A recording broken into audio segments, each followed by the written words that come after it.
የአማራ ህዝብ ጉዳት ያኔ ነው የጀመረው። እንዴት አድርገን እንዳይጎዳ ይደረግ፣ እንዴት በኢትዮጵያዊነቱ ኢትዮጵያን የመሰረተ ኢትዮጵያን አብሮ ከመሰረቱ ሰዎች ውስጥ አንዱ የሆነ ማህበረሰብ እንዴት እንደዚህ አይነት ይደረግበታል? ሸኔ አማራ ጋር በጭራሽ ሊሰራ የሚችል እንትን ተደርጎ አይታሰብም። የአማራውም የራሱ እንትን አለው፣ ህወሓትም እንደዛው በአማራ ላይ። እነዚህ ኃይሎች አንድ ላይ ሆነው ይቀጥላሉ። ደርግን መጣ ከባድ ነበር። መንግስትን መጣ ብቻ አትችል። እሳቸው ያኔ ነው ድምፁ ስሙም የመጣው። ጽምዶ ከእንትን በፊት ነበረ ጽምዶ ጫካ ያሉ ያኔ ሻዕቢያና ወያኔ ሌሎችንም የፈጠሯቸው ለምሳሌ ብአዴን የሚባሉ የፈጠሯቸውን ጥንድ አድርገው እንቅስቃሴ በአንድ በኩል ብቻ እንዳይሆን ፋኖ በሚያነሳው ልክ ነው ወይ? በእርግጥ የአማራ ላይ የተካሄዱ ጥቃቶች አሉ። ከፍተኛ ጦርነት ከተደረገ ውስጥ ትልቁ ማለት እንችላለን ከመከላከያ ጎኑ ፋኖ ነው ወይም የአማራ ህዝብ ነው። ለምን ድንበርተኛም ስለሆነ።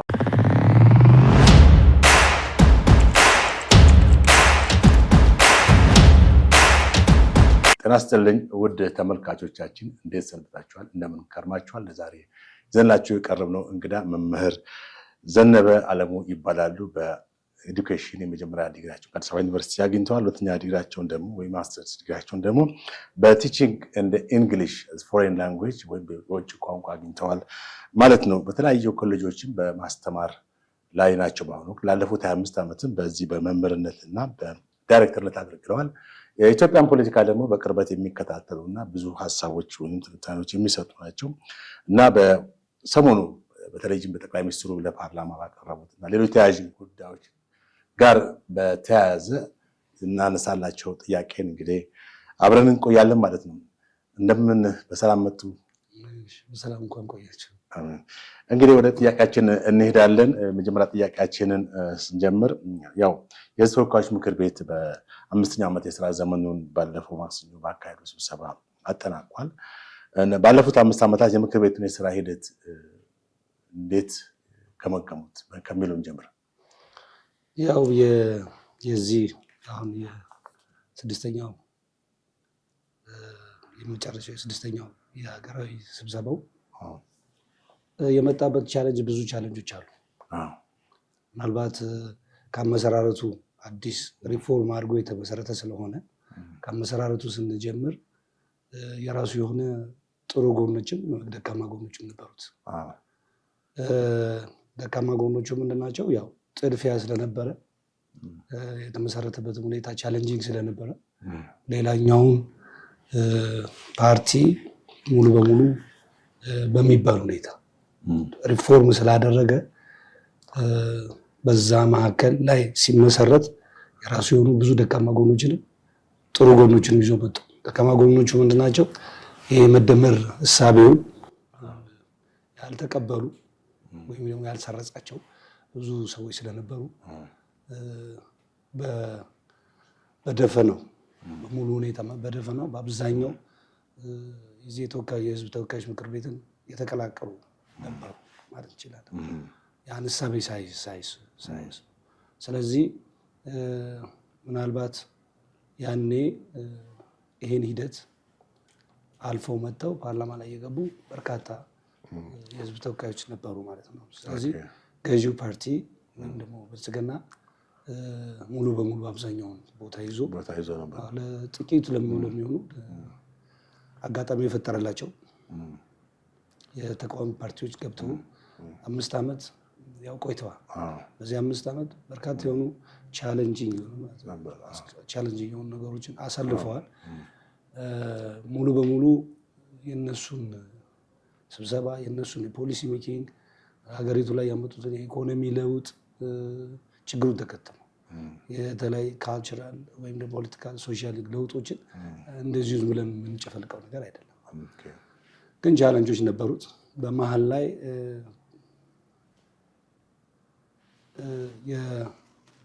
የፓርላማው ላይ የሚደረገውን ውይይቶች እዚህን ያክል ቻለንጅ የሚያደርጉ ሰዎች አልነበሩ ማለት ይቻላል። ስለዚህ እንደወረደ የመጣውን ነገር በሙሉ የመቀበልና የማጽደቅ ጉዳዮች ነበሩ እንደኔ አስተያየት። በእርግጥ ፖሊሲዎችን ሜክ አድርገዋል፣ ለሀገር ጠቃሚ የሆኑ ነገሮችን አድርገዋል። ትግልም ነበረ፣ ውስጣዊ ትግሎች። እነዛን ትግሎች አልፈው ለዚህ መጨረሻው የተወካዮች ምክር ቤት እንትን ደርሰዋል። ምናልባት በጣም ጎልቶ የሚታወቁት ዶክተር ደሳለኝ ጫኔ ነበሩ። ተቃውሞ የሚያቀርቡት የህዝብን ወይላቸውን ህዝብ በፓርላማ ውስጥ በምክር ቤት ውስጥ በማቅረብ ትልቅ ጎልቶ የሚታዩ እሳቸው ነበሩ እና ከዚህ አንጻር በቂ ነበር ወይስ እንዴት ነው? አሁን እዛ በፊትም መጀመሪያ አካባቢ የተወካዮች ምክር ቤት የራሱ የሆነ ፕሮቶኮል አለው። ስትቃወምም ስትናገርም ተመርጠህ ህዝብን ወክለህ እስከመጣ ድረስ ቻሌንጅ ማድረግ ባለብህ ሁኔታ ነው ቻሌንጅ ማድረግ ያለብህና ከዛ በፊት ለምሳሌ ከተወካዮች ምክር ቤት ያው ያለመከሰስ ወይ ያለመታሰር መብታቸው ተነስቶ የታሰሩ ሰዎች አሉ። ራፍ የሆነ ወይም ደግሞ ከባድ የሆነ ንግግር ያደርጉ የነበረ እንደኔ ቻሌንጅ ማድረጋቸው አይደለም ትልቁ ችግር የነበረው። ቻሌንጅ ማድረግ ይቻላል፣ ግን ምናልባት ፕሮቶኮሉን በጠበቀ ሁኔታ እዛ ላይ የተቀመጠው የዚህ የተወካዮች ምክር ቤት መሪ ጠቅላይ ሚኒስትሩ እንዲህ ዝም ብሎ ቨርባል የሆነ ጉዳዮች ሳይናገሩ ጠንካራ ቻለንጆችን በማምጣት ሀገራዊ ለውጥ የሚያመጡ ቻለንጆች መደረግ ጥሩ ናቸው። ዶክተር ደሳለኝ ያው ምናልባት በነበረው የመጨረሻ የዚህ ስብሰባ የፓርላማ ስብሰባ ላይ አሁንም ተቃውሟቸውን ሲያሰሙ ነበር። በነበረው በአካሄዱ በሆነ ሁኔታ በሙሉ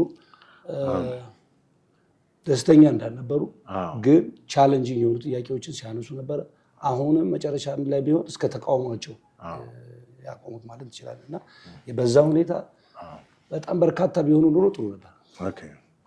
አንድ ዶክተር ደሳለኝ ብዙ ጊዜ የምናየው የምናነሳለት፣ ሌሎቹም ከዛ በፊት ዝም ብለው እስከ 5 ዓመት ቢመጡ ኑሮ የፓርላማውን ፕሮቶኮል በመጠበቅ ምናልባት እንዳልኩ እዛ ጋር ራፍ የሆነበት ጉዳይ የሄደው ፕሮቶኮሉን ያልጠበቁ ሁኔታዎች ቨርባል የሆኑ ፓርላማ ላይ መነጋገር የነበረባቸው ነገሮች በመነጋገራቸው ነው እንጂ በርካታ ቁጥሮች ያላቸው ሰዎች ይህን ቻሌንጅ ቢያመጡ ጥሩ ነው። መጨረሻም ላይ ጠቅላይ ሚኒስትር ዶክተር አብይ አህመድ አፕሪሺየት አድርገውታል። አፕሪሺየት አድርገው ነገም መንግስት በሮቹ ክፍት እንደሆነ ተቃዋሚ ፓርቲ ተፎካካሪ ፓርቲ የሚባሉ ሰዎች መጠው አብረው ቢሰሩ አገሪቱ እስካደገች ድረስ ምንም አይነት ችግር እንዳለባቸው ያሰሙበት ሁኔታ።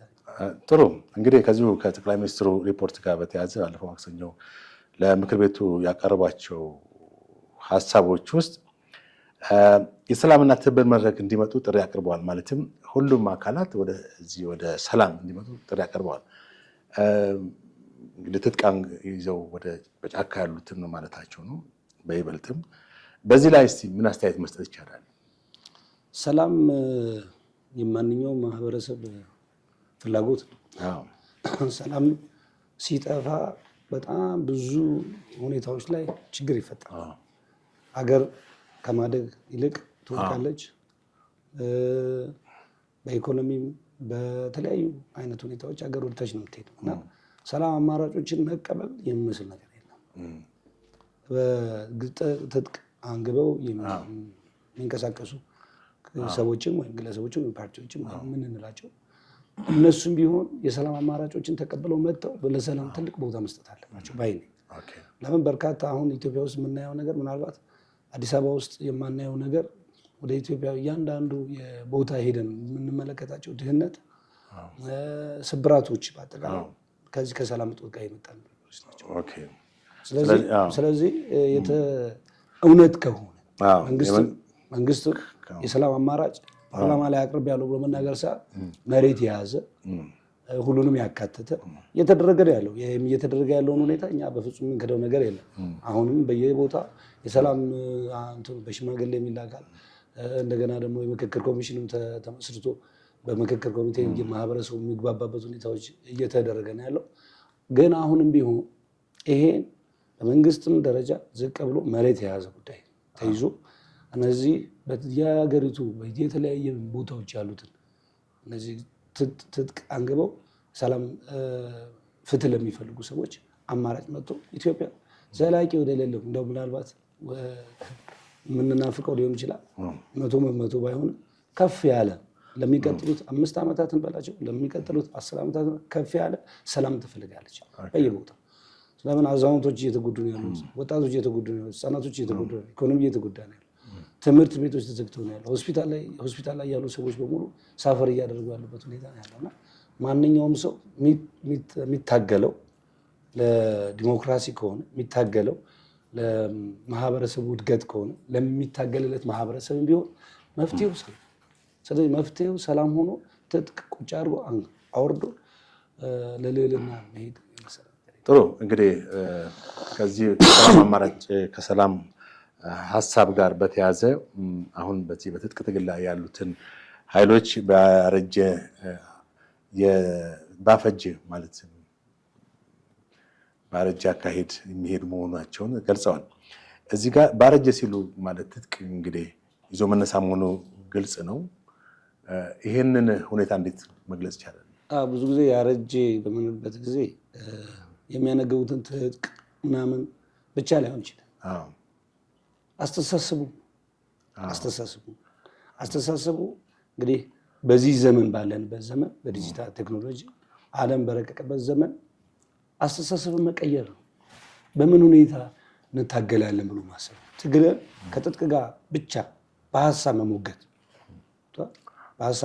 በአስተሳሰብ መዘመን። ይሄ የታጠቁትን ትጥቅ ድሮን ያድርጉ ምናምን ያድርጉ ብቻ አይደለም።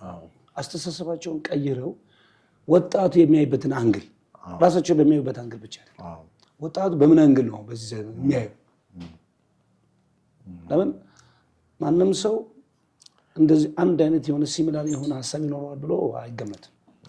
በዚህኛውም ጽንፍ ይኖር በዚህኛውም ጽንፍ መቀራረብ መቻል፣ እንደገና ደግሞ ያልታዩትን አንግሎች ለማየት መሞከር። ያልታዩት አንግሎች ምንድን ናቸው? ስለዚህ እነዚህ ያፈጁ አስተሳሰቦች ብንላቸው ትጥቆቹ አለም ትጥቆቹ ክላሽን ብትለው ቦምብን ብትለው ምናልባት ከላይ ድሮንም ብትለው ሁሉም ጎጂ ናቸው፣ ሁሉም አጥፊዎች ናቸው። ከማጥፋት ወደኋላ አይሉ። ምናልባት ዘመናዊ የምንላቸው የአስተዳደር ዘዴዎችን ብቻ ግን አስተሳሰብ ዝቅ ብሎ ወጣቶችን መስማት፣ ዝቅ ብሎ ሌሎች እናቶች ምንድነው የሚሉት ማለት ነው። ኒው ጄኔሬሽን ነው አዲሱ። ይሄ ጄኔሬሽን ምን አይነት ነው? ምንድን የሚፈልገው ፖለቲካ ጥቂት መስማት የሚፈልግ መማር ይፈልግ።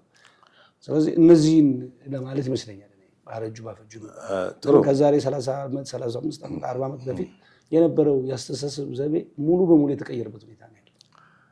ጥሩ እንግዲህ በዛው ሪፖርታቸው ላይ በኢትዮጵያ ሉዓላዊነት ላይ ቅንጣት ታክል ስጋት እንደሌላቸውም ተናግረዋል። ትጥቅ የታጠቁ ኃይሎች ሁሉም ወደ አንድ ላይ እንደው ቢሰባሰቡ ኢትዮጵያ ባላት ኃይል መከላከል እንደምትችልም ተናግረዋል። ማለት በአንድ በኩል ያው የሰላም አማራጮችን በማቅረብ በሌላ በኩል ደግሞ ኢትዮጵያ ያላትን ጠንካራ መከላከያ ኃይልም ተናግረዋል። እንዴት ነው እስቲ ሁለቱንም ባለፉት 5 ዓመት 6 ዓመት ሪፎርም ከተደረገባቸው ውስጥ አንዱ መከላከያ ሚኒስትሩ ነው። መከላከያ ሚኒስትር ሪፎርም ሲደረግ ምናልባት ኢትዮጵያዊነትን ይዞ እንዲመጣ ተደርጓል። ስለዚህ በቅርቡ ምናልባት በሐዋሳ ስቴዲየም ላይ ያየነው ወታደራዊ ትርኢት ነበር። እነዛ ወታደራዊ ትርኢት የሚያሳዩ ነገሮች አሉ። አንደኛ ከፍተኛ መኮንኖች አሉ። በየደረጃው ኢትዮጵያ ማንገብ መያዝ ያለባትን ነገሮች በሙሉ እያደረጃች ነው። ይሄን በቅርቡ እናሳያለን የሚል ከተፈለገ ያው በየትኛውም ዓለም አደባባይ የሚደረግ ነው። ስለዚህ ራሻውም ሲመጣ ቻይናም ሲመጣ በተወሰነ ጊዜ ያወጡ ምን ያክል የጦር ድርጅት አደረጃጀት እንዳላቸው ያሳያሉ። ለዛ በሰራው ልክ ትፎክራለህ። ካጠና ካነበብክ ፈተና ሊመጣብህ 100% እንደማመጣ እርግጠኛ ሆኜ እናገራለሁ። ስለዚህ በሰራው ልክ ባህር ኃይል አለ። ምናልባት ባህር ኃይል ደረጃ በ6 ዓመት ውስጥ አለ። ባህር ኃይል ኢትዮጵያ ላለው 27 28 ወይ 30 ዓመታት አልነበራትም። ባህር ኃይል አላት። ባህር ኃይል ሰልጥኖ በስነ ስርዓት ባህር ኃይሉ ዝግጁ ሆኖ አለ። እንደገና የአየር ኃይሏ ምን ያክል እንደዘመነ እናየዋለን። በድሮን ላይ ከአፍሪካ ውስጥ አሁን ቀደም ከሚባሉት ሀገሮች አንዷ ነች። ስለዚህ እንደገና ደግሞ እነዚህ የሚሊተሪ አቋሞቻቸው ከፍተኛ እንደሆነ ታይቷል። ስለዚህ ይሄን ነገር አለ። ዋናው መልእክት መተላለፍ የፈለገው አገር ውስጥ ላሉት አገር እናቆማለን ለሚሉት ወይ ደግሞ አገር እንደገነባለን ለሚሉት ጦር ምንድነው ጠመንጃ ላይ ያዙ ሰዎች አይደለም። ያው በዛች ተመሳሳይ ሁኔታ ላይ የተናገሩት ነገር አለ። ምንድነው ያሉት? መጥረቢያ እጀታውን ብረቱን ለየት አድርገው ነው ያዩት። መጥረቢያው እና እጀቱ የራሱ ዓላማ የለው። ምንድነው ሌላ እጅ ያለ ነው። እሱ መግለጽ አልፈልግም። ምናልባት ታዋቂ ስለሆነ ሌላ ነገር እንዳያመጣ አቋማችን ኢትዮጵያ በሉዓላዊነቷ መቼም ከዚህ በኋላ ከፍ ላይ የምትሄድበትን ሁኔታ ለመግለጽ ነው እንጂ እዚህ ላሉ ተቃዋሚ ፓርቲዎች በዚህ ኢንቫይት እየተደረገ በዚህ የሚፎከርባቸው ነገሮች አሉ። ግን የሰው የሌላ ኃይል መጠቀሚያ አትሁኑ። ለምን ኢትዮጵያ የሁላችን የጋራ ሀገር ነች። ኢትዮጵያ የሁላችን የጋራ ሀገር ስለሆነች ነገ ከፍ ብላ እንድናያት እንፈልጋለን። ምናልባት እዚህ ጋር ከተናገሩት ነገር ማለት እንግዲህ ተሰብስባችሁ አንድ ላይ ብትመጡም የሚል ነው። በሀገር ውስጥም ያሉትን ኃይሎች ከውጭም ጋር ቢጀመሩም እንኳን ሻዕቢያና ህወሓት ሌላውም ኃይል ቢጨመር ኢትዮጵያ ጠንካራ ኃይል እንዳላት ነው የተናገሩት። ይህን ጉዳይ በተመለከተ አንዳንድ ታዛቢዎች ዲፕሎማሲውን የበለጠ እንዲገፋ የሚያደርግ ነው። ምክንያቱም እዚህ ጋር የሰላም ጥሪ የተቀረበ፣ በሌላ በኩል ደግሞ ያለውን ማለት ማንም አይደፍረንም አይበግረንም የሚል ነገር መናገር በዛኛው ወገን የሚሰጠው ስሜት ትንሽ እንደገና በጀመረው የዚህ ጦረኝነት እንትን እንዲቀጥል ያደርጋል የሚል ሀሳብ አላቸው። በዚህ ላይ ምን ኢትዮጵያ ያለችበትን ደረጃ መግለጽ ነው። አሁን ኢትዮጵያ እንደ ኢትዮጵያ እንደ ሀገር ያለችበትን ሁኔታ ለመግለጽ ነው። ያለችበትን ሁኔታ ያኛው ተቃዋሚ የምንለው ወይም ደግሞ ትግል ላይ ያለ ማህበረሰብ እንዲያውቅ ማድረግ ለድርድር ማምጣት እኮ በዛኛው ወይ ከባድ ነው ሁኔታው።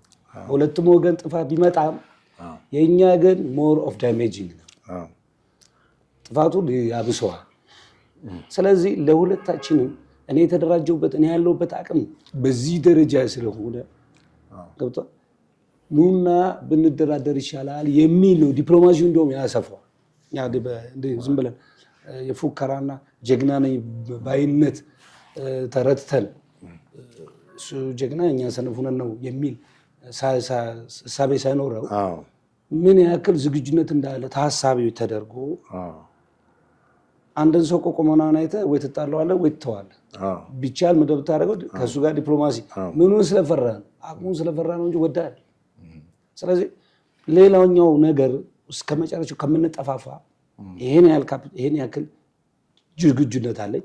ይሄ ዝግጁነት ለጠላቶች የተዘጋጀሁት ነው፣ ወይም ደግሞ ለኢትዮጵያ ጠላት ለእሱ ጠላት so that ለእናንተ ምንድን ነው it's better for you to come and sit with me for negotiation። ይሄን የሚያያዘ ነው እንጂ ምናልባት ለፉከራ ወይ ዲፕሎማሲው ለመግፋት ዲፕሎማሲው ላለፉት 6-5 ዓመታት ያየነው ነገር ነው። ማህበረሰቡን በመላክ እያንዳንዱ ማህበረሰብ እንትን በማደራጀት እንደዚህ የሰላም ፍትህ ምናምን በሚል ጥያቄዎች እና አሁንም ያ ይቀጥላል ያሉበት ሁኔታ ነው። ያ ይቀጥላል። እኛ ወደ ጦርነት አንሄድም። ግን የተለያዩ አካላቶች ኢትዮጵያን ለማፍረስ ኢትዮጵያን የተበጣጠሰች የተቆራረጠች ሀገር ለማድረግ ትንሽ ሀገር የጦርነት አውድማ እንደ ሱዳን ለማድረግ ግድ የላችሁም፣ አትችሉ። ስለማትችሉ ለእናንተ እዝሞር ቤተ መጣችሁ ተቀምጣችሁ ከኛ ጋር ብትተባበሩ።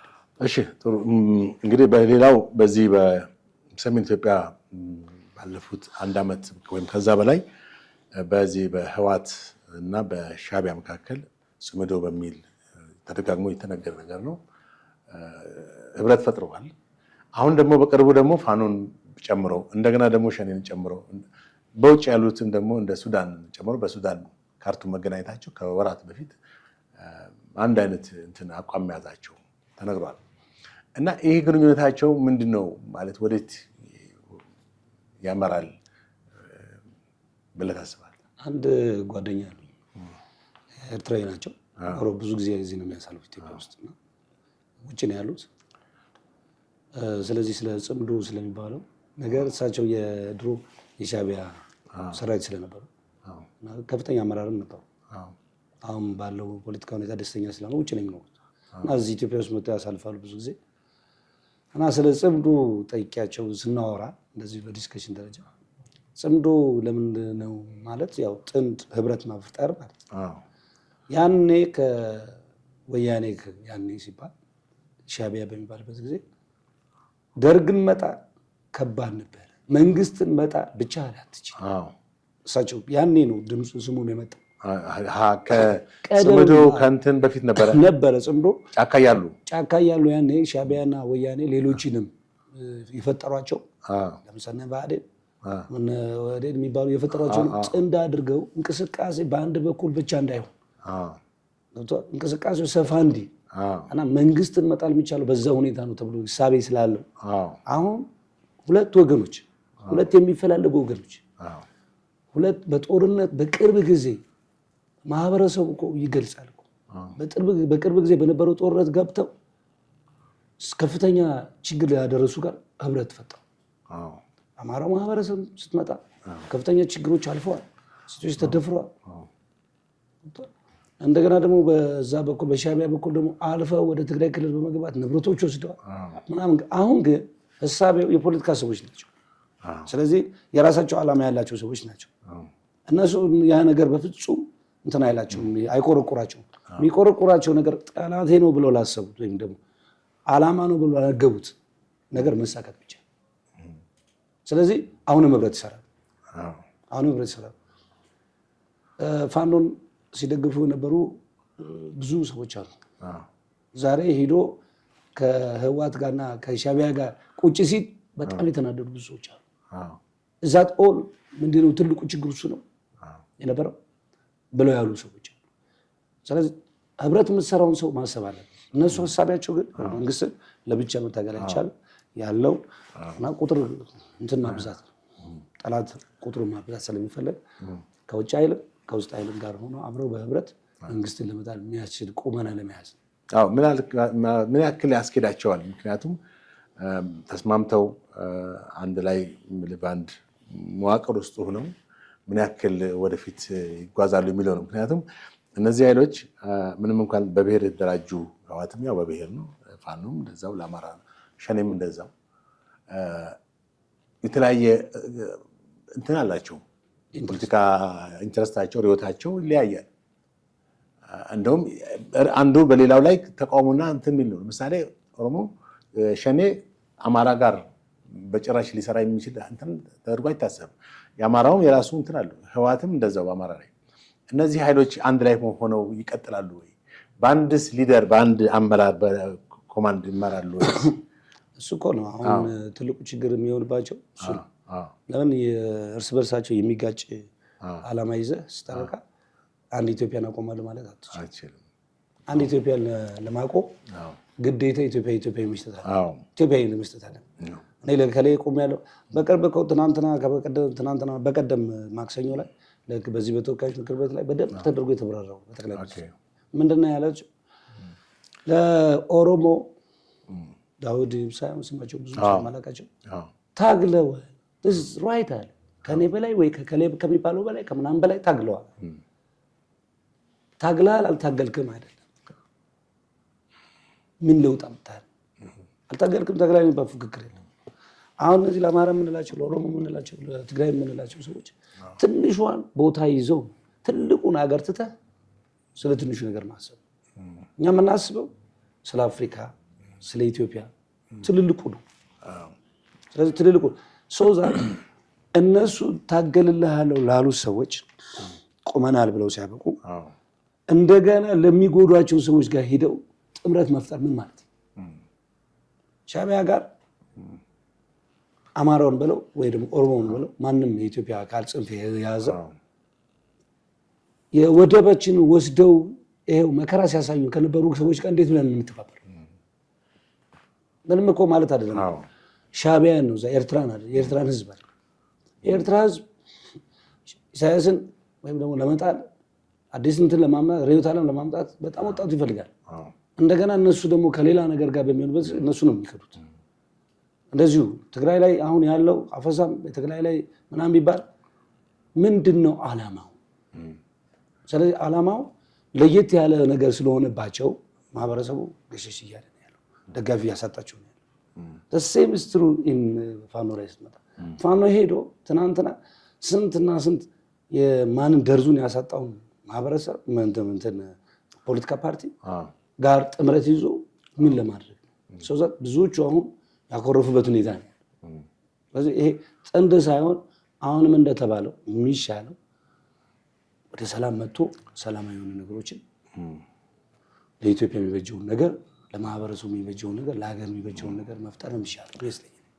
ጥሩ። እስቲ ፋኖ ላይ የበለጠ ሀሳቦችን እናንሳና ፋኖ እንግዲህ ያው ከዚህ በሰሜኑ ጦርነት ላይ ከመንግስት ጋር ከፌዴራል ሰራዊት ጋር ከክልል ሰራዊት ጋር ሆኖ ህወሓት ላይ በተካሄደው ጦርነት በተካሄደው የ2 ዓመት ጦርነት ላይ ተሳታፊ ነበረ በዋነኛነት።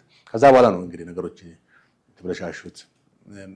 ይሁንና በዋነኛነት የአማራ ፋኖ ይዞ የተነሳው ሀሳብ በአማራ ህዝብ ላይ የሚደርሰው ጥቃት በተለይ በዚህ መንግስት ላይ ባለፉት 8 ዓመታቶች የደረሱት ጥቃቶች፣ መፈናቀሎች፣ ግድያዎች፣ የተለያዩ ነገሮችን አንስቶ ነው እና አሁን ያለው መንግስት እንግዲህ ማለት አማራጭ ትጥቅ ትግል ብሎ ነው ወደ ጠመንጃ ያነሳው እና እንዴት መግለጽ ይቻላል? ማለትም በአማራ ላይ የሚደርሰው ጥቃትን፣ የተለያዩ እንግልቶች እና በማንነቱ እስካሁን የደረሰባቸው ነገሮች ሁሉ በአማራ ፋኖ በሚለው ልክ ነው ወይ?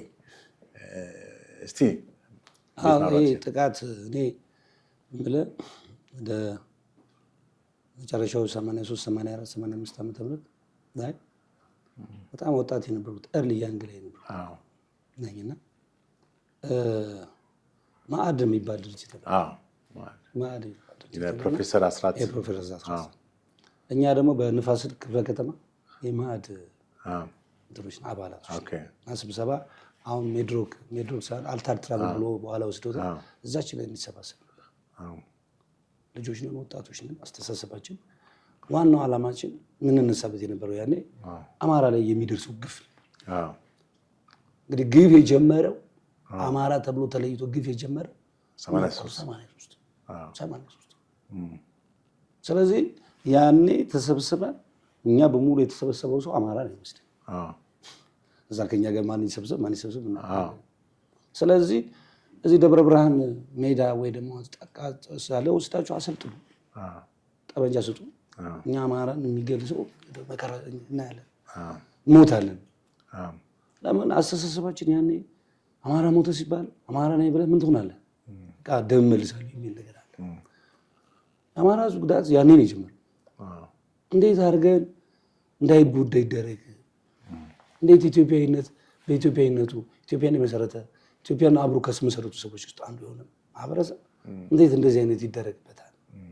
ታርጌት ነው እንግዲህ አሁን የኢትዮጵያ ጠላት ከምንላቸው ሰዎች ውስጥ እንትኖች ፓርቲዎች እንበላቸው ማን እንበላቸው ኢትዮጵያ ጠላት የሚባሉ እነሱ ሁልጊዜ እችን ቁስል በማምጣት በማመርቀዝ ኢትዮጵያ ውስጥ ብጥብጥ እንዲኖር ይፈልጋል። ምናልባት ያኔ ልክ የብልጽግና ርዕዮተ ምንድን ነው የመደመር እንትን ተብሎ ሪፎርም ሆኖ ዶክተር አብይ ወደ ስልጣን ከመጣበት በኋላ ሙሉ በሙሉ ከስልጣን ላይ የነበሩ ሰዎች እየወረዱ ሲመጡ ስልጣን እንደገና ተመልሶ ለመምጣት የት ነው የሄዱት? የተደበቁበት ቦታ ወደ ሰሜን ኢትዮጵያ ትግራይ ነው። ከዛ ምንድነው በቀጥታ ማውረድ የምንችለው በምንድን ነው? የሰውዬ ጦርነት ነው የተነሱት እና የሚጣሉት ከኢትዮጵያ ጋር እንደሆነ ነበረ አላወቁም። ከዶክተር አብይ ጋር አይደለም።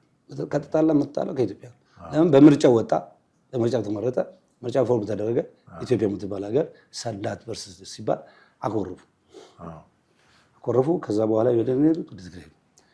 ያኔ በሙሉ እንግዲህ ወታደርም ሲሆን ለሀገር ተነስ የተባለው ተነስቶ እዚህ ድረስ እንዳይመጡ ከፍተኛ ጦርነት ተደረገ። ከፍተኛ ጦርነት ከተደረገ ውስጥ ትልቁ ማለት እንችላለን ከመከላከያ ጎኑ ፋኖ ነው ወይም የአማራ ህዝብ ነው። ለምን? ድንበርተኛም ስለሆነ ይሄ ቂም ውሏል። በነዛኞቹ በህዋቶቹ ቂም ውሏል። እንዳያልፉ ያደረጋቸው ማለት ነው ፋኖ አንዱ ከመከላከያ ሌላ ማነቃቂያ ማንሳት ነበረባቸው። አሁንም የሚጋልቡት ይፈልጋሉ። ተመልሰው ወደዚህ መጣው የሚጋልቡት ፈረስ ይፈልጋሉ። ዛሬ ሻቢያ ጋር ጥምዶ ያደረጉት ሻቢያን ለመጋለብ ነው። እንደገና ከሌሎች ጋር እንትን የሚያደርጉት ጋልቦ እዚህ ለማምጣት ነው። ምንም ሌላ እንትን ሀሳብ የላቸው። ምን ማድረግ ነበረባቸው? የአማራውን ህዝብ ማነሳሳት ነበረባቸው። ሲያነሳሱ ምክንያቶች ይፈልጋል። ሁልጊዜ ምክንያቶች ይፈልጋል። ሰላም ጥሪ ነው የተደረገው ያኔ። አሁን እንግዲህ ሁላችን ወደ ልማት እንምጣ። አማራ ያላችሁት የአማራ ፋኖ የአማራ በጠቅላላ ባላችሁ አደረጃጀት ተመለሳችሁ በመንግስት ጋር ሆናችሁ አደረጃጀት አድርጉ ኢትዮጵያን በል አይባልበት ጊዜ ኩርፊያው መጣና ድጋሚ የአማራ ህዝብ ሰቆቃ የአማራ ህዝብ የተደረሰበት በደል ድጋሚ መዘመር ጀመረ እንጂ ጥሩ ነው። ኮዙን ነው ማጥፋት ያለብን። ኮዙ ነው መጀመሪያ። ኮዙ ምንድን ነው? ስለዚህ ማናችንም እንኳን አይደለም አማራ ሆነ ተወልደ ማንም ኢትዮጵያ ወይም ውጭ ያለ ሰው ምንም አይነት ጥፋት በአማራ ላይ እንዲደርግ አይፈልግም። አሁን በሰለጠነ ዘመን ቁጭ ብለን ደግሞ ምንድን ነው ኮዙ? እንዴት አድርገን እናጥፋው? እንዴት ብለን ተጋግዘን ኢትዮጵያን እናቁማት የሚል ነው መደረግ ያለበት። ስለዚህ ከዛ አንጻር አሁን ፋኖ በሚያነሳው ልክ ነው ወይ? በእርግጥ የአማራ ላይ የተካሄዱ ጥቃቶች አሉ። ቅድም አንተ አንስተዋል። 1983 ጀምሮ በሐረር፣ በደኖ፣ በአርሲ፣ በአርባ ጉጉ በተለያዩ ቦታዎች ላይ በማንነቱ ተገድሏል፣ ከቀዩም ተፈናቅሏል። ብዙ ጥቃቶች ደርሶበታል። ኢሰብአዊ ነገሮች ተከስተዋል። አሁን እንግዲህ ያለፈው ታሪክም አለ። በዚህ በ8 ዓመት ውስጥ ነው ብለን በዚህ በ8 ዓመት ውስጥ የደረሱ ጥቃቶችም እንዳሉ ይታወቃል። እና መፍትሄው ምንድን ነው? በዚህ በትጥቅ ትግል መሄድ ነው ወይስ ሌላ አማራጭ አለ? በዚህ 8 ዓመት ውስጥ ብሷል። አዎ ብሶ ሊሆን ይችላል። ግን እንዳልኩ እኮ ሁልጊዜ ምናልባት አሁን እንግሊዝን እንውሰዳት። እንግሊዝ በቃ አሳይመንት ሰጣ ነው የምትሄደው በታሪክ ደረጃ። ኢንዲያን ፍላግ ኔቨር ሴት ነው ሰን ኔቨር ሴት እንደ ኢንዲያ የሚባለው ዘመን እነሱም አካሄድ ነበራቸው። ይሄ አማራ በትር የሚነሳበት ጊዜ አለ፣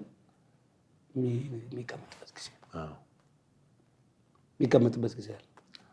ስለዚህ መነሳት በነበረበት ጊዜ ያነሱትና በየጫፉ እየሄዱ ሁይዝ ኪሊንግ ያለ ማን ነው እየገደለ ያለው? ኦንሊ እግዚአብሔር ብቻ ነው። ግን በትር አላቸው። እዚህ አዲስ አበባ ውስጥ ምንድነው 5ኛ ፖሊስ ጣቢያ ወይ ደግሞ ልዩ ስም ምንድነው? እዛ ሲፈለግ የኦነግ ባንዲራ አለ፣ የአማራ ባንዲራ አለ። የሆኑ ሰዎች ይሰበሰቡና የኦነግ ባንዲራ ተሰጧቸው እንዲወጡ ይደረጋል። ሲፈለግ የአማራ ባንዲራ ይወጣና ምናምን ይባላል። ስለዚህ ለራሳቸው ስልጣን መቆያ በጣም ለከፍተኛ ሁኔታ ይጠበቁበት ነበር። አሁን ደግሞ እንደገና እንደ ፈረስ ይፈልጉታል። እንደ ፈረስ ስለሚፈልጉት አማራው እንዲነሳ ምን መደረግ አለ? መቆንጠጥ አለ። ቁንጥጫዋ ትንሽ ቁንጥጫ ጮኸ እንድትል ጮኸ በቃ ይሄ ትግል የኔም ትግል ነው ብለህ እንድትመጣ በዝቷል። ይሄን እንዴት እናድርገን እንታገለው? ክፋቱ ደግሞ በዛው ደግሞ ምን ሆነ? ኢኮኖሚካሊ እንዲደቅ አደረጉት። በትምህርት 5 ዓመት መምህራን ሊያስተምሩ ሲሄዱ ይገደላል። ሆን ተብሎ በተደረጀ መልኩ ትምህርት እንዳታስተምሩ። ማን ይሄን የሚያደርገው? ራሱ የአማራ ህዝብ ነው። የራሱ የልጆቹ መምህራን የሚገል አይደለም። ስለዚህ እንዲጮህ ይፈልጋል፣ አብሮ እንዲያስተጋባ ይፈልጋል። እነሱ የሚሉትን አማራም እኮ እንደዚህ ሆኗል፣ አማራም እኮ እንደዚህ ሆኗል፣ አማራም እኮ እንደዚህ ሆኗል እየተባለ ያን ስሜትህን አንተን የሚፈታተን እና ወደ መንግስት ወይ ደግሞ እዚህ አለው ለሚለው ፎርስ ላይ ኢትዮጵያ እንድትፈራርስና እቺ ሀገር የጦርነት አውድማ እንድትሆን የሚፈልገው ላይ ያለ ነው እሱ የተደረገ ነው። ጥሩ። ሌላው እዚህ በሪፖርታቸው ላይ ካነሷቸው ሀሳቦች ውስጥ አሁን መንግስት ያቀረበ ያለው የሰላም ጥሪ ልክ ለውጡ ሲመጣ በነበረው የአቃፊነት በለውጡ ላይ ጊዜ እንግዲህ ያው ብዙ የታሰሩ ሰዎች ተፈቱ፣ ውጭ አኩርፎ የነበሩ ሰዎች ሁሉ ወደ ሀገር እንዲመጡ ተደርጎ ያ ብዙዎች መጥተዋል። ብዙዎች ወደ ሰላማዊ ትግልም የገቡም አሉ እና አሁንም ይሄንን ማምጣት አስፈላጊ ነው ብለዋል። የታሰሩ ሰዎችን መፍታት፣ የታሰሩ ፖለቲከኞች፣ ጋዜጠኞችን በአጠቃላይ ጥሪ ተካሂዷል። ይሄንን ጥሪ አሁን በትጥቅ ትግል ላይ ያሉ ኃይሎች እንዴት ይቀበሉታል ወይ ወይንስ መንግስት በነበረበት በዛን ጊዜ እሳቤና ከ5 ዓመት ከ6 ዓመት በፊት የነበረው የአሁኑ እሳቤ ይለያያል። after 5 years እንግዲህ ኢትዮጵያን አስተዳደር ስታበቃ ኢትዮጵያን እያንዳንዱን ኮርነር ታውቃታለህ። ያኔ አደገኛ ሁኔታዎች ታልፈዋል። አደገኛ ሁኔታዎች የታለፈበት አቃፊነት የሆነው ምንድን ነው? አንደኛ ወደ ኃላፊነት ለመምጣት ወደ መንግስት ለመሆን፣ አሁን ግን ኦልሬዲ መንግስት ህዝቡ መርጧል። እዛ ጥሪ የተደረገለት ትጥቅ አንግቡ እየተንቀሳቀሰ ያለው ያው ጠርጣራ ነው። እሺ አይልም ማለት አቃፊነቱ እስከሄድ ድረስ ይሄዳል።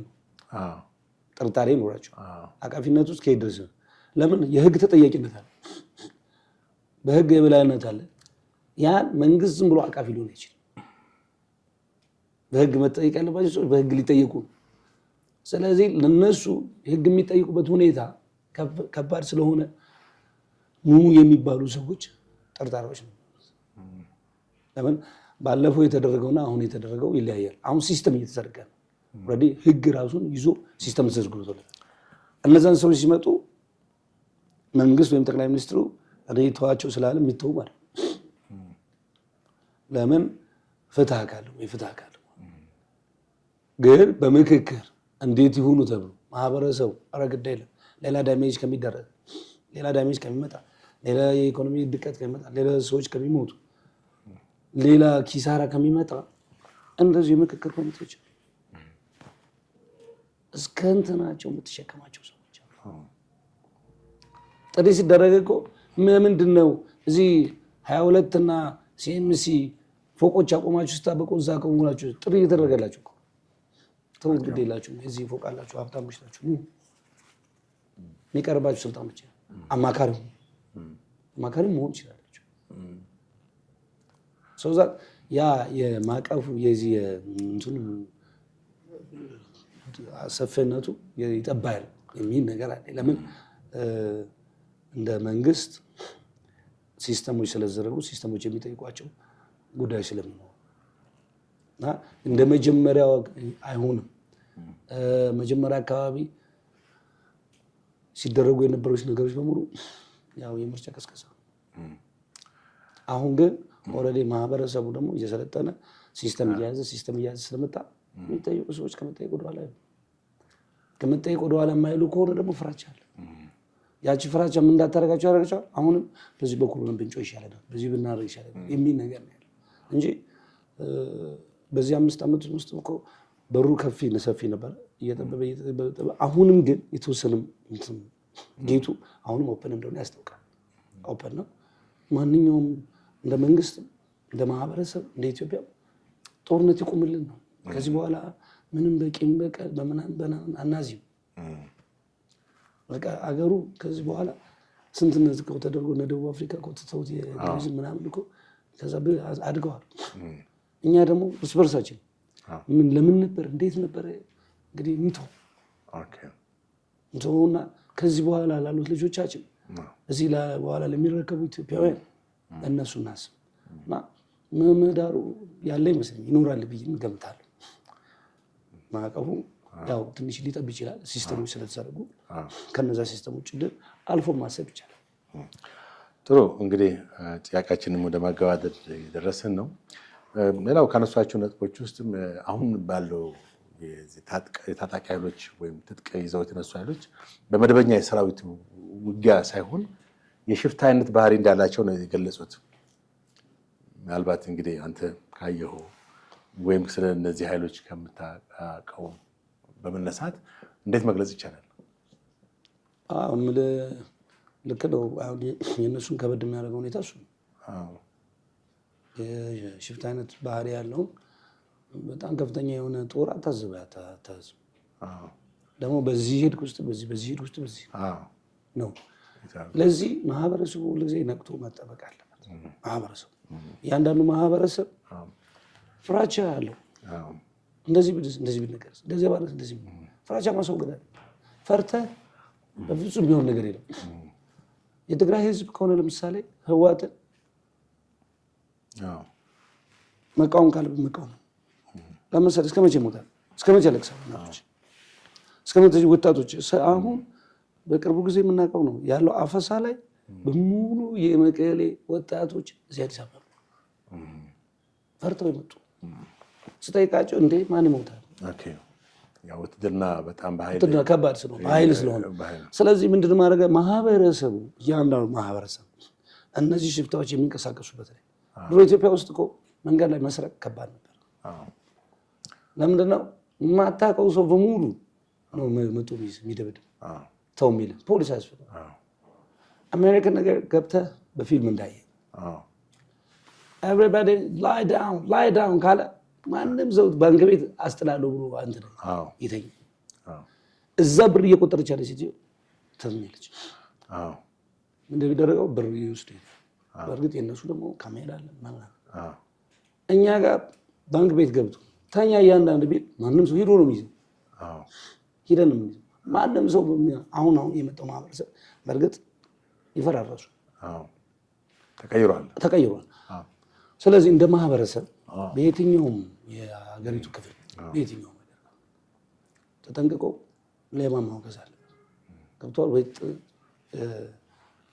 ያነገቡ ትጥቅ ያነገቡ ምንላቸው ለፍትህ እንሄዳለን የሚሉም ሰዎች ከሆኑ ማሳመን ነው። ይሄ አገር በምን በኩል እንደምታድግ ማህበረሰቡ በምን በኩል እንደሚበለጽግ እንደሚማር ሕክምና እንደሚሰራ ማሳመን መንገር መቃወም ሳንቃወም እኛ ራሳችን ይዘናቸው ሳማን ነው የምንጠብቀው መጥቶ እንዲወስድ። እዚህ መጀመሪያ እዚህ ቤት የገባውን ሌባ እንደምንም ብዬ ላለማስገባት እንደምን ብዬ ለማስወጣት እኔ ነው። ከዛ በኋላ እንዴት አድርጌ ሌላ ሰው እጠራለሁ ማለት ነው ሌላ። ስለዚህ ምንድነው የሚሆነው መሰለህ? የሽፍታን እንደ መንግስት ትልቅ ሰራዊት ይዘህ መከላከል ከባድ። ለምን በዚህ አንድ ሰው ገሎብህ ይሄዳል፣ በዚህ 20 ሰው ገሎብህ ይሄዳል። ሩጠህ ስትይ በዛ እንደዛውም እንደተባለው በቪዲዮ የተጠናከረ ማህበረሰቡ እንዲጮህና እንዴ ኢትዮጵያ ውስጥ የማይደረግ ዘግናኝ የሆኑ ነገሮች ታስበው ሆን ተብሎ ካሜራ ተደርጎላቸው ጠቅላይ ሚኒስትሩ አንድ ጊዜ ብለዋል። እኛ ሳንደርስ በጠዋቱ ሶሻል ሚዲያ ላይ ደርሷል። ሰራዊት ሳይደርስ ሰው ምንድነው ሶሻል ሚዲያ ላይ ደርስና ይሄው እየተባለ ይሄ ግን ዓላማ ያላቸው ናቸው። ዓላማ ያላቸው ከላይ አሁንም ስማቸውን ማንጠራቸው የውጭ ጠላቶቻችን ከውጭ ጠላቶቻችን ቀጥለው እነሱ ጦርነትን አውትሶርስ ነው የሚያደርጉት። ጦርነት አውትሶርስ ታደርጋለህ። አውትሶርስ የሚያደርጉን ግብፅ በቀጥታ መጣ ኢትዮጵያን በትዋጋ የሚመጣውን ውድመት ታውቀዋለች። ስለዚህ በፋይናንስም በኢኮኖሚም በምናምን ሀገሯን ጸጥ አድርጋ ቁጭ አድርጋ ገንዘብ 2 ሚሊዮን 3 ሚሊዮን ዶላር የረዳች ሀገር ማበጣበጥ ነው የምትፈልገው። ስለዚህ ማህበረሰቡ በጣም ንቃተ ህሊናውን ከፍ ማድረግ አለበት። አቅፎ ያዛቸው ተው ማለት አለበት፣ ረፉ ማለት አለበት። ይሄ የመንግስት ስራ ብቻ ነው። የእያንዳንዱ ማህበር ቅድም እንዳልኩ ሌባን መከላከል የፖሊስ ስራ ብቻ ነው። ፖሊስ ሳይደርስ ተሰርቆ ይላል። የማህበረሰቡ የኢትዮጵያ የእያንዳንዱ ማህበረሰብ ግዴታው ሌባ ማለት እንደገና ደግሞ አውቆም ሳያቅም የሚታገል ካለ ትግሉ ምን አይነት ቅርጽ መያዝ አለበት? በቃ እንዳልከው ለሰላም እኮ ስትገባ ጥያቄን ይዘህ የምትገባው ማለት እንደዚህ ሆኗል፣ በትምህርት እንደዚህ ሆኗል፣ በሕክምና እንደዚህ ሆኗል፣ በምናምን እንደዚህ ሆኗል፣ መሬት ተወስዶበታል፣ እንደዚህ እያልክ ትሄዳለህ። ያን ደግሞ ሰላማዊ ማድረግ ባይኔ ጥሩ። ሌላው ያቀረቡት እንትን መልእክት በትግራይ ክልል ላለው ህወሓት ነው። እንደሚታወቀው እንግዲህ ህወሓት ያው ህጋዊ የሆነውን ጊዜያዊ አስተዳደሩን በኃይል በማስወገድ ነው በስልጣን ላይ ወጣው። ከዛ በኋላ ደግሞ ወደ ጦርነት የሚገባበትን እንትን ወጣቶችን በመመልመል በግዳጅ ውትድርና በማድረግም ያው ብዙ መረጃዎች ከዛ አካባቢ የሚወጡ ነገሮች አሉ። ይህን እሳቸው በቃል የተናገሩት ወደ ቀልባቸው ተመልሰው ማለት ወደ አእምሯቸው ተመልሰው ወደ ልቦናቸው ተመልሰው የሰላም ጥሪው እንዲቀበሉ ጥሪ አቅርበዋል። እና ህወሓት እንዴት ያዋል? ይህን ጥሪ ይቀበለዋል? አሁን ካለው የፖለቲካ አስተሳሰብ አንጻር እንዴት? ብዙ ጊዜ ሚዲያ ላይ ስከታተል አንዳንድ ጋዜጠኞች የሚሆኑት ነገር አለ። በጣም በቃ ቆራጥ ጋዜጠኞች አሉ። እንደነ ሲሳይ ገና ፌቨር ስለማድረግ ምንድን ነው የሚባለው? አንዳንድ ጊዜ አይሰማም፣ አያዳምጥም። ህወሓት ራሱን ከማዳመጥ ውጭ አያዳምጥም ማንም ሰው። ስለዚህ እኔ አሁንም እንግዲህ የመጨረሻውም ሰው ናቸው።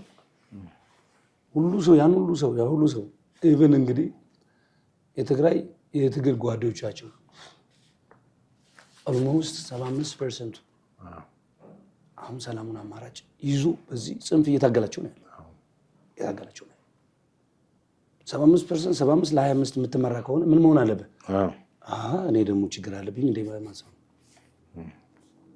ስለዚህ እንወድቅለታለን ለሚሉት ማህበረሰብ እየሞተ እያዩት ምኑን ወደቁለት? አይ ግድ የለም እና ነገ ይሄ ህዝብ 1 ሚሊዮን ይሙትና ለውጥ እናመጣለን። እንደዚህ አይነት አስተሳሰብን አይገባም። አሁንም እንግዲህ አትሰለችም፣ ወገን ላይ አትሰለችም፣ ማህበረሰብ ኢትዮጵያ ላይ አትሰለችም። እባካችሁ ሊባሉ ይገባችሁ። እባካችሁን አስቡ፣ እባካችሁን አስቡ። እና ምንም እኮ ማለት አይደለም እኮ አንዳንድ ጊዜ መረታት ፊልም የፕሮፌሰር ኃይሌ ገሪማ ፊልም አይታ ጠየዛ የሚለው አቤቱ ገደል ይግባ አለ። እንዴ ዶክተር አንተ ነህ እንደ አቤቱ ገደል ይግባ የምትለው? ስንት ሰው ደም የፈሰስበት አቤቱ ገደል ይግባ ትላለህ? ሂስን ዋጥ አሉትም በግድ ትውጣት አለ። ዶክተር አንድ ጊዜ ለጓደኛው እኔ ልምከረዋል ነው አንተ ሰውዬ ከነዚህ ሰዎች ጋር ዋጥ በሰላም መኖር አትፈልግም ሲለው ሂሴን ውጭ አለው አለ። ዋጠና ሄዶ ብሎ አስወጣው። ምኑን ነው የምታየው መሰለህ? አንዳንድ ጊዜ እዚህ ጋር ያለ ነገር መጥፋት ካለበት አውጣው። እነሱ ደግሞ በቃ ማውጣት ካለባቸው ያውጡት። ስለ ትልቋ ኢትዮጵያ ያስቡ። ስለ አበይት ትግራይ ሳቶ አበይት ኢትዮጵያ የምትባል እያንዳንዱ ሰው ማየት ያለበት ትልቋን ኢትዮጵያ ነው። ኤርትራ ላይ ሄደው አባቶቻችን ሞተዋል። ስንት እኛ የምናውቃቸው በየጦርነት አውድማው በሶማሊያ ስንት ሰዎች እቺ ኢትዮጵያ እናኖራለን ብለው እንጂ አበይት ምናምን የምትባል አገር ለመፍጠር አበይት ትልቅ ነች ኢትዮጵያ። ይሄ ኢትዮጵያ ደንበር እስከየት ነው? እስከ ላይ እስከ ኤርትራ ጫፍ ድረስ ደግሞ ማነች የመን የምትባለው ከዛ በፊት ሳህን የምትባል ቦታ በሙሉ የኢትዮጵያ የነበሩት ነው። እሱን እናስብ ወይስ ትንሹን እናስብ? ባህር በር ያላትን ኢትዮጵያ እናስብ ወይስ ትንሿን እናስብ? ስለዚህ ሁላችንም እነሱም ቢሆኑ ቅድም አስተሳሰባቸውን ቀይረው ዛሬ ከመጡ ትልቅ ነገር እግዚአብሔር ይመስገን። ለምን እፎይታ ወረደ? እፎይታ ለኢትዮጵያ መጣ። ለትግራይ ህዝብ፣ እፎይታ ለአማራ ህዝብ፣ ኢትዮጵያ ለየትኛው ሌላ ለሚበጠበጠው አካል ለኦሮሞ ህዝብ እፎይታ መጣ ማለት ትልቁ አንኳር ያለው እዛ ጋር ትልቁ አንኳር ያለው እዛ። ጥሩ እንግዲህ የመጨረሻ ጥያቄ እናድርገውና እንግዲህ ያው በተቃዋሚዎች ወይም ትጥቅ ባነገቡ ኃይሎች ሊያደርጉ የሚገባቸውን በይበልጥም የሰላም አማራጮችን እንደ ብቸኛ አማራጭ እንዲመለከቱና ይህንን ወደ ሰላም እንዲመጡ በሰፊው አባርተዋል። በመንግስት ደረጃስ በመንግስት አሁን ብዙ ጊዜ መንግስት የተወቀሰ ያለበት ሁኔታ አንደኛ ይሄ ሰላምና ጸጥታን በየቦታው ላይ የሚሰሙ ድምፆች አሉ። ሰዎች በየቦታው መታገታቸውና ብዙ ነገሮች እንግዲህ ያው ባለፉት ወራቶችም ዓመታትም ተሰምቷል። አሁንም ድረስ ይሄ ነገር አልቆመም። የጸጥታ ሁኔታ እና የሰላም ሁኔታ እንደገና ደግሞ የፖለቲካው ምህዳርም ራሱ መጥበብም እንደ አንድ ችግር ይፈጠራል። የኢኮኖሚ ጉዳይም የኑሮ ጫናው እና ሌሎች ነገሮች እነዚህ ቢስተካከሉ ኢትዮጵያ ሕዝብ በእርግጠኛነት በዚህ መንግስት ላይ ያለው እይታ የተሻለ ይሆናል ብዬ አስባለሁ። እና በአጠቃላይ ዘላቂ ሰላምና ደህንነት ለማምጣት በኢትዮጵያ ውስጥ ምን ማድረግ አለበት? በይበልጥም እዚህ ጋር የመንግስት ኃላፊነት ምን መሆን አለበት? መንግስት ደረጃ ምንድነው? ራሱን ማጽዳት ነው። እንደው እዚህ መንግስት ላይ ናቸው ያሉ ተብሎ ማንም ሰው ማመን አያስፈልግም። ገብቶሃል? የውጭ ተቃዋሚ ሆኖ ቁጭ ያለ ሰው አለ፣ በውስጥ ሆኖ ደግሞ የሚረብሽ ሰው አለ። አንደኛ ግለኝነት ማቆም፣ ለራሴ ብቻ ልብላ፣ ለራሴ ብቻ ልጠጣ፣ እኔ ምን አገባኝ ሌላው የሚል በቃ ከዚች ውጭ ማያስባል። ስለ ኢትዮጵያ የመንግስት አካሉ ነው። ገብቶሃል? ኢትዮጵያዊ ሆኖ ከመንግስት ጋር አብሮ እየተንቀሳቀሰ ስለራሱ ብቻ የሚያስብ ሰው፣ ስለራሱ መኪና፣ ስለራሱ ወድ፣ ስለራሱ ቤት፣ ስለራሱ ልብስ፣ ስለራሱ ልጆች ብቻ የሚያስብ ሰው። ስለ ኢትዮጵያ ሕዝብ ማሰብ አለባቸው። እነዚህ ሰዎች በርካታ ናቸው። አብረው ከመንግስት ጋር ቁጭ ብለው በዛች በምትገኘው ነገር ተጠቃሚ ብቻ ሆነው ሌላ ነገር ማየው። መስዋዕትነት መክፈል ያለብን ለኢትዮጵያ መስዋዕትነት የምትቆረቆር ከሆነ ብዙ ስራ አለብን። ዛሬ እንግዲህ ከዚህ በኋላ መንግስት በመቀበል መንግስት በማፍረስ ከዚህ በኋላ አንንቀሳቀስም አለ። ከዚህ በኋላ እያንዳንዱ ሰው እሱ ለብሷል፣ እሱ መሬት አግኝቷል፣ እሱ ቤት አግኝቷል፣ እሱ እየበላ ነው፣ እሱ እየጠጣ ነው፣ እሱ ልጆቹ ጥሩ ትምህርት ቤት እየተማሩ ነው። ስለ ኢትዮጵያስ በርካታ ሰው መንግስት ጋር ያለ ስለ ኢትዮጵያ ነው ማሰብ ያለብን። ትልቋን ኢትዮጵያ ማበጣበጥ አያስፈልግም። በቤቱ ሆነ በመንግስት ደረጃ ተደራጅተህ ቁጭ ብለህ ጥቂቶቹ የሚሰሩ በአብዛኛዎቹ ዝም ብለው የራሳቸውን ኪስ የሚያደልቡ መሆን የለባቸው። ስለ ኢትዮጵያ የምታስብ ከሆነ በመንግስትም ጋር በመንግስት መዋቅር ውስጥ ያሉ ማህበረሰቦች ኢትዮጵያ ብለው ሊዘምሩ ይገባቸዋል። እነሱ በቃ ይበቃቸዋል፣ የያዙት መኪና ይበቃቸዋል። እሱ ስለ እሱ አይደለም የሚያሳስቡ። እችን አገር አስበው ይስሩ። እችን አገር በየተለያዩ ዘርፍ ያሉ ሰዎች እችን ሀገር አስበው መስራት አለባቸው። እችን ሀገር አስበው የሰሩ ጊዜ ያኔ የተወሰኑ ሰዎች ብቻ አይደሉም። አስሬ እንደዚህ እና እንደዚህ እያልክ እየጠቆምካል እንደዚህ ብለህ ራስ ላይ ጠቆመህ እኔ ደግሞ ምን አድርጌያለሁ። ስለዚህ የኢትዮጵያ ማህበረሰቡ እያንዳንዱ ቁጭ ብሎ ማሰብ አለበት። እንደ መንግስት በመንግስት መዋቅር ውስጥ ያሉ ሰዎች፣ በየትኛው መዋቅር ውስጥ ያሉ ሰዎች መንግስት መሽተት አለባቸው እና ስራቸውን ከጠዋት ጀምረው 24 ሰዓት ድረስ ለሚቀጥሉት 5 ዓመታት መስራት አለባቸው። ሰላም ለማምጣት፣ የኢኮኖሚ እድገት ለማምጣት፣ ካልቸራል መስህብ ለማምጣት ገብቷል። የቱሪዝም እንትን ለማለት እያንዳንዱ ሰው እያንዳንዱ ግለሰብ ኢትዮጵያዊነትን እያሰበ መሄድ አለበት። ትልቅነትን እያሰበ ቤቱን ብቻ ሆዱን ብቻ ማህበረሰቡ እዛ ጋር ያሉት በትግራይ ያሉት እናቶች ዝም ብሎ እዚህ ጋር ሜዲያ ላይ ተገብተው እናቶች ሲያለቅሱ ብቻ ፖስትና እያወረዱ የራሳቸውን የዩቲዩብ እንትን ማለት ነው ማሰብ አለባቸው። እንዴት ነው ሰላም ማመጣው? እንዴት ነው ሰላም ማመጣው? እንዴት ነው? ቀደም ለምሳሌ እኔ ምናልባት እዚህ አዲስ አበባ ላይ ያሉ ወጣቶች ወይም ደግሞ ምናምን ተሰብስበው ሄደው ሰላም መጠየቅ አማራ ላይ የሚሰራውን ስራ፣ ትግራይ ላይ የሚሰራው፣ ኦሮሞ ላይ ያለውን ነገር በሙሉ እንዲወርድ እንዲቀር እንዳልኩ ቅድም ዋነኛችን ከመንግስት መዋቅር ውስጥ ያሉ ሰዎች ከራሳቸው አልፎ ወደ ኢትዮጵያ ማሰብ አለባቸው። በጣም አመሰግናለሁ መምህር ዘነበ ስለሰጡኝ ማብራሪያ እጅግ አመሰግናለሁ። ላነሳኋቸው ጥያቄ ሰፊ ማብራሪያ ሰጥተውኛል። እንግዲህ ውድ ተመልካቾቻችን ከመምህር ዘነበ ጋር በወቅታዊ ፖለቲካ ጉዳዮች ላይ የተለያዩ ውይይቶችን አድርገናል። በዚህ ውይይት እናንተም ጠቃሚ መረጃዎች እንዳገኛችሁ ተስፋ አድርጋለሁ። ፕሮግራሙን አዘጋጅቼ ያቀረብኩላችሁ ጥላሁን አክሊሉ ነኝ። መልካም ቀን